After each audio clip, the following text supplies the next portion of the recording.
안녕하세요. 반갑습니다. 함께하고 있는 저는 포트리 교회를 섬기는 김현수입니다. 이제 나무에 달려있는 잎들이 점점 줄어들고 앙상한 가지들만이 남아있는 늦가을로 접어들고 있습니다.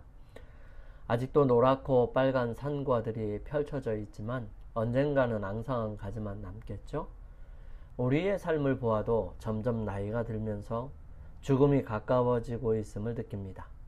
하지만 우리가 교과를 통해서 죽음을 새롭게 바라보는 눈을 가질 수 있게 해주어서 참 감사를 드립니다. 복된 소망은 다름 아닌 영원한 죽음에서 자유를 가졌다는 것이고요. 미래의 소망은 이제는 죽음의 그림자에서 영원히 벗어나게 되는 것입니다. 그 복된 소망을 우리에게 선물하신 하나님, 예수 그리스도의 이 지상생애에서의 죽음을 정복하시고 완전히 이겨서 죽음이 주님을 이기지 못하고 가두지 못하였다는 사실을 바라보면서 우리는 더욱 확신 있게 믿음을 가질 수 있게 되었습니다. 이번 한 주간 동안 제7과 죽음을 이기신 그리스도 함께 살펴보기를 원합니다. 우리 먼저 기도드리고 시작하겠습니다. 주님, 이 시간 저희들의 마음과 생각을 주장하셔서 온전히 주님께서 우리에게 가르쳐 주시고자 하시는 그 귀한 기별과 말씀들을 바로 전하고 깨닫게 해 주시옵기를 예수님의 이름으로 기도드립니다. 우리 함께 기억절 살펴보겠습니다. 내가 볼 때에 그의 발 앞에 엎드려져 죽은 자 같이 되매 그가 오른손을 내게 얹고 이르시되 두려워하지 말라. 나는 처음이요 마지막이니 곧 살아있는 자라. 내가 전에 죽었었노라. 볼지어다 이제 세세토록 살아있어 사망과 음부의 열쇠를 가졌노니. 예수님의 부활은 기독교 신앙의 핵심입니다. 교권은 바울은 이렇게 힘있게 진술한다고 설명합니다.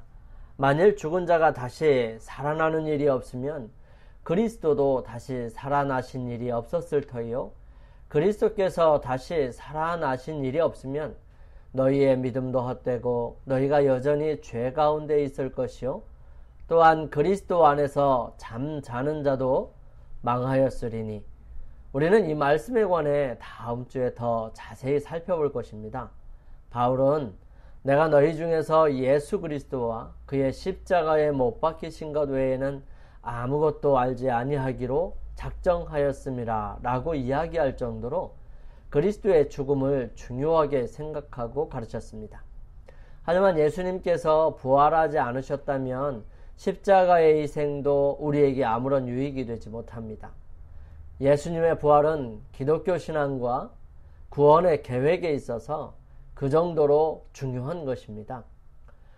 그리스도 안에서 죽은 자들이 하늘에 올라가 주님 앞에서 이미 최상의 행복을 누리고 있다는 생각은 그리스도의 부활과 그 공로에 따른 우리의 부활이 기독교 신앙에 부여하는 의미와 전혀 조화되지 않는다는 것입니다.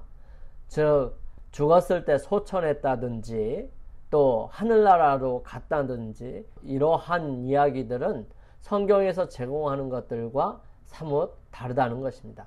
이번 주 우리는 그리스도의 부활과 그 사실을 믿도록 예수님께서 우리에게 주신 확실한 증거들을 함께 살펴볼 것입니다. 정리하면 다시 살아나리라고 하신 예수님의 말씀을 기억하고 있던 대제사장들과 바리새인들은 예수님을 무덤 안에 가두기 위해 안간 힘을 썼지만 인간의 노력으로 예수님의 부활을 막을 수는 없었습니다. 부활하신 예수님께서는 여러 차례 제자들을 찾아오셔서 부활에 대한 믿음과 확신을 심어주셨습니다. 예수님의 부활은 그리스도 안에서 잠든 모든 믿는 자들 또한 그렇게 되리라는 확신한 보증이 된다는 사실입니다. 오늘 11월 6일 첫째 날 봉인된 무덤입니다. 십자가 위에서의 죽음을 통해 그리스도의 사명은 멈춰진 듯 마치 실패한 듯이 보였습니다. 사단은 유다가 구세주를 배반하도록 만들었고요. 대제사장들과 장로들이 그분을 처형하라고 요구하도록 부추기는데 성공했습니다. 예수님께서 잡히신 후에 제자들이 다 예수님을 버리고 도망했고요. 베드로는 3번이나 예수님을 부인했습니다. 이제 예수님께서는 단단한 반석을 깎아서 만든 무덤 속에 누워 계셨는데 큰 돌로 봉인된 무덤을 로마 경비병들이 지키고 서 있었고요. 보이지 않는 악한 영들이 그 모습을 지켜보고 있었습니다. 만일 할 수만 있었다면 사단은 그리스도를 무덤 안에 가두어 두었을 것입니다. 우리는 지난 시간들 속에서 예수님께서 지상에 계실 때에 특별히 죽음에서 살려주신 3명이 있었음을 배웠습니다. 그들은 야이로의 딸, 나인성 과부의 아들, 그리고 나사로였습니다. 이들은 각각 죽은 지 얼마 안 돼서 그리고 저녁 때 장사 지내려고 가다가 나사로는 죽은 지 4일이나 된 다음에 살려주셨습니다. 이들은 다시 살았음에도 불구하고 지금까지 살아있지는 못합니다. 그들은 예수 그리스도의 죽음을 정복하신 사실에 대한 증거일 뿐이지요. 영원한 생명으로 다시 부활하지는 못했다는 사실입니다. 그들은 예수님께서 이 땅에 재림하실 때 우리와 같이 함께 그 영원히 살 수 있는 영원한 생명으로 이루어질 것입니다. 그런데 예수님의 부활하심은 그런 다른 사람들과는 달랐습니다.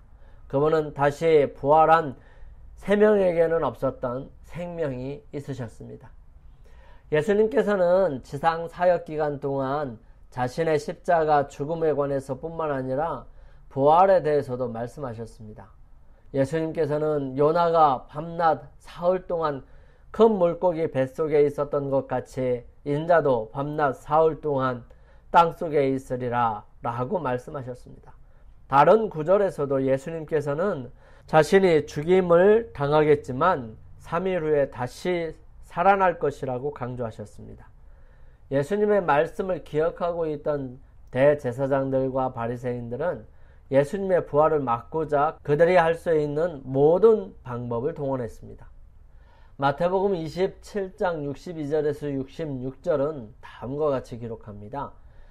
그 이튿날은 예비일 다음 날이라 대제사장들과 바리새인들이 함께 빌라도에게 모여 가로되 주여 저 유혹하던 자가 살았을 때에 말하되 내가 사흘 후에 다시 살아나리라 한 것을 우리가 기억하노니 그러므로 분부하여 그 무덤을 사흘까지 굳게 지키게 하소서.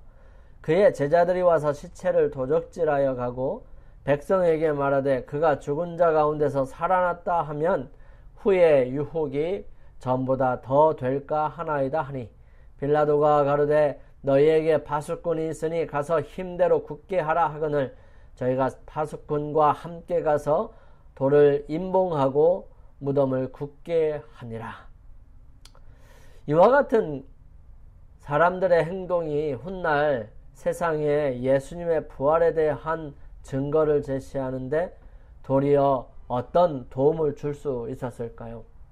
예수님을 무덤 안에 가두어두기 위해 그들이 취했던 모든 행동들은 오히려 죽음과 악한 영의 무리에 대한 예수님의 승리를 더 분명하게 나타내 보여주었습니다. 그들은 예수님께서 행하신 기적들에 관해 들어보았을 뿐만 아니라 직접 목격하기도 했을 것입니다. 그럼에도 불구하고 무덤 앞에 경비병을 세워놓으면 수많은 기적을 행하셨던 예수님의 부활을 막을 수 있을 것으로 생각했죠. 예수님께서 하나님이시라는 사실을 믿지 않기를 원했고 거부하기를 원했으며 그렇게 해서 예수님께서 부활을 하지 못한다면 예수님보다 그들이 더욱 힘이 세고 지혜롭다고 말하려고 했던 것 같습니다. 하지만 예수님은 그들이 그렇게 한다고 그분이 하실 일을 못하시는 분이 아니시죠. 대제사장들과 바리새인들은 예수님의 부활을 막고자 하는 바람으로 그분의 무덤을 봉인했지만 그것은 오히려 예수님의 부활에 대한 확실한 증거가 될 수 있었던 것입니다. 다니엘이 사자굴에 던져졌을 때 다니엘을 사자굴에 집어넣었던 그들은 사자굴의 입구를 왕의 인장과 귀인들의 인장으로 봉인했습니다.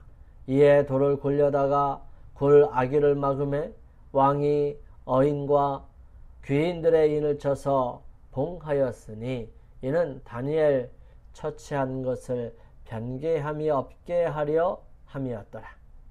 이것은 아무도 사자굴에 다니엘을 구해 주거나 도움을 줄 수 없음을 의미하는 것이었습니다. 그가 살아있다는 것은 하나님 외에 다른 어떤 존재도 그 일에 관여하지 않았다는 사실을 증거하는 것이 될 수 있었던 것이죠. 왕은 그날 도저히 잠을 잘 수가 없었습니다. 그는 거의 뜬 눈으로 날을 새고 다음날 아침에 슬픈 목소리로 다니엘에게 살아있기를 바라면서 부르짖습니다. 다니엘의 든 굴에 가까이 이르러는 슬피 소리질러 다니엘에게 물어가로되 사시는 하나님의 종 다니엘아, 너의 항상 섬기는 내 하나님이 사자에게서 너를 구원하시기에 능하셨느냐. 다니엘이 죽을 수밖에 없는 사자굴에서 살아있었던 것은 죽음을 정복하신 하나님의 거룩한 능력이 함께 하셨기 때문입니다.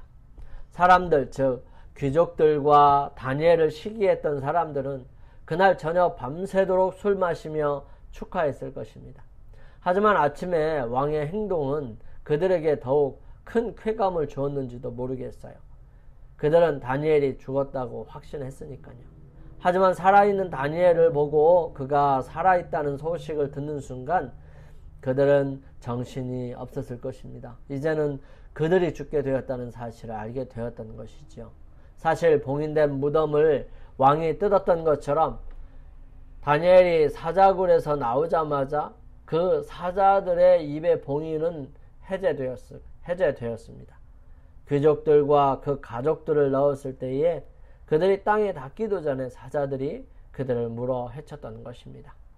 즉 귀족들이 다니엘을 죽일 수 있을 것이라고 생각하였던 것처럼 제사장들과 장로들이 예수님의 무덤을 군사들로 지키면 그분의 부활을 막을 수 있을 것이라고 생각했던 것과 마찬가지였습니다. 예수님은 죽음에서 일어나셨고요. 부활하셨습니다. 사실 제사장들과 관원들은 예수님의 부활을 믿지 않았고요. 단지 부활했다고 하면서 예수님의 시신을 훔쳐서 감추어 둘 것이라고 하는 그것을 하지 못하게 하려는 것이었습니다. 그들은 하나님을 하나님으로 볼 수 없었고요. 부활이라고 하는 것을 애써 부인하려고 노력하는 사람들이었습니다. 하지만 그 모든 것들은 그들의 착각이었습니다.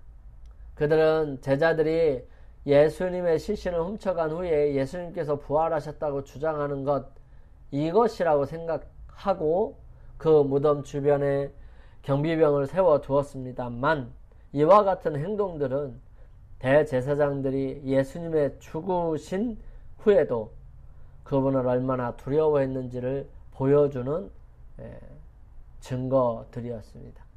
그들은 예수님께서 실제로 부활하실까 두려워했죠. 주일 중 첫날 밤은 서서히 그렇게 지나가고 있었습니다. 동이트기 바로 직전 가장 어두운 시간이 되었어요. 예수님께서는 아직도 좁은 무덤 속에 갇혀 계셨습니다. 큰 돌은 제자리에 놓여 있었고요. 로마의 인은 떼어지지 않은 채 그 자리에 있었습니다. 로마의 군인들은 계속해서 파수를 보고 있었고요. 그리고 눈에 보이지 않는 감시자들도 그곳에 함께 있었습니다. 악한 천사들의 무리가 그 주위에 모여 있었던 것이죠. 만일 저들이 할 수만 있었다면 흑암의 왕과 반역한 천사들은 하나님의 아들이 갇혀있는 무덤을 영원히 봉인한 채로 보존했을 것입니다. 그러나 하늘 군대는 무덤을 둘러쌌고요. 탁월한 힘을 가진 천사들이 그 무덤을 지키고 있었습니다. 그들은 생명의 왕을 환영하기 위하여 기다리고 있었던 것입니다. 큰 지진이 나며 주의 천사가 하늘에서 내려왔습니다. 그 천사는 하나님의 갑옷을 입고 하늘 궁정을 떠났습니다. 하나님의 영광의 밝은 빛이 그의 앞에서 행하며 그의 길을 비춰 주었습니다. 그 형상이 번개 같고 그 옷은 눈같이 희거늘 수직하던 자들이 저를 무서워하여 떨며 죽은 사람과 같이 되었더라. 많은 사람들이 죽음은 봉인된 것처럼 생각합니다. 그래서 죽음 이후의 삶을 수많은 상상과 공상으로 만들어내게 되었고요. 그것을 통해서 두려움과 고통을 조장하고 있었던 것입니다. 사단은 죽음이 공포이고 두려움으로 만들어 놓았습니다. 그것은 사단 자신에게는 사실입니다. 왜냐하면 그는 더 이상의 기회가 없기 때문이지요. 하지만 우리는 사단과는 완전히 다릅니다. 그에게 속아서 죄를 지었기 때문에 주님께서 대신 죽으심으로 이제는 다시 한번 선택할 수 있게 되었고요. 누구든지 예수님을 의지하는 사람들에게는 영원한 생명이 주어질 것이기 때문에 이제 죽는 것은 영원한 생명을 얻기까지 쉼으로 바뀌었다는 사실입니다. 영원한 죽음이 아니라 잠시 쉬는 은혜의 시간들이 되었고요. 그 이후에는 하나님의 능력으로 다시 살아 영원한 삶을 살게 될 것이기에 우리는 복된 소망 가운데 살 수 있게 된 것입니다. 영감의 교훈입니다. 로마 군병들이 예수님의 무덤을 지킴. 제사장들은 무덤을 굳게 지키라는 명령을 내려 큰 돌로 문 어귀를 막아 놓았다. 그들은 이 돌을 줄로 엮어서 그 양 끝을 단단한 바위에 굳게 맨 다음 그곳에 로마의 인을 쳤다. 그 봉인을 깨뜨리지 않고는 돌을 움직일 수 없었다. 100명의 군사로 이루어진 파수꾼들이 무덤 주위에 배치되어 아무도 무덤을 가까이 하지 못하도록 지켰다. 우리 함께 기도드리겠습니다. 저희들을 사랑하시는 아버지 하나님, 예수님의 부활에 관한 진실을 막으려는 그 어떠한 노력도 무의미함을 깨닫게 됩니다. 비록 세상이 그 사실을 모른 척하며 우리의 믿음을 무시한다고 할지라도 성경에 기록된 분명한 진리 위에 우리의 믿음을 굳건히 할 수 있게 도와주시옵소서. 오늘도 주님 안에서 승리하는 삶을 살게 하여 주시고 주의 거룩하신 은혜가 저희들과 함께 하여 주시옵기를 예수님의 이름으로 기도드립니다. 아멘. 오늘 하루를 주님과 함께 승리하시기 위하여 주님 앞에 머물러서 주님께 능력과 은혜를 간구하는 시간을 갖겠습니다. 저는 내일 아침 이 시간 다시 찾아뵙겠습니다. 감사합니다.